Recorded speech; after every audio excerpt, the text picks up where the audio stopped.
So, moving on to a story I am calling TikTok Part 2. Dan Roberts, you have been covering this news, reports that the Trump administration is exploring, which is kind of how the TikTok stuff started too, frankly. They are exploring what to do about Ant Group and Tencent payments, Alipay, as they are getting more into the US. They're not widely used here yet, but maybe they could be. What is the Trump and what are the stories here about the Trump administration? Because I kind of feel like it's starting the same way that the TikTok stuff did. Well, you're right. And this was first reported by Bloomberg, but let's make sure we give the caveat. These are reportedly just preliminary talks. And in fact, the Bloomberg story and others have noted that no plan is even imminent. And by the way, there might not be a Trump administration in 2 months or 3 months. We have to see what happens there. If you are Ant Financial, which is anticipating a mega IPO dual listing in Shanghai and Hong Kong, you are not concerned yet. And in fact, the response from Ant was basically just, we are a Chinese company with very little operations in the US. That is true. I've covered Ant Financial closely for the last few years because it quietly became the most valuable privately held tech company in the world, although it didn't get much attention.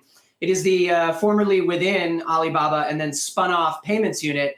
And most importantly, Ant Financial includes Alipay, that app that has so many users in China and in other Asian countries. Alipay still has no presence in the US, other than the fact that if you already have a Chinese bank account and you are a tourist in the US, you can use Alipay to pay at a lot of big merchants. And the one big way that Alipay has gotten more into the US is by making partnerships with those merchants. I believe Walgreens, a couple other big names. And then vice versa is also the case that US tourists in China can use Alipay over there while in China. Of course, right now with the pandemic, you don't really have any China-US tourism happening. Now, it's not just Ant Financial and Alibaba that are concerned here. As you mentioned, it's Tencent. And Tencent's equivalent fintech payments product is WeChat Pay or WePay. So we did talk about Tencent when we talked about TikTok. You're right. I mean, there was a lot of speculation that, well, if they're going to do TikTok and they already did Huawei, then what would logically be the next target? Tencent.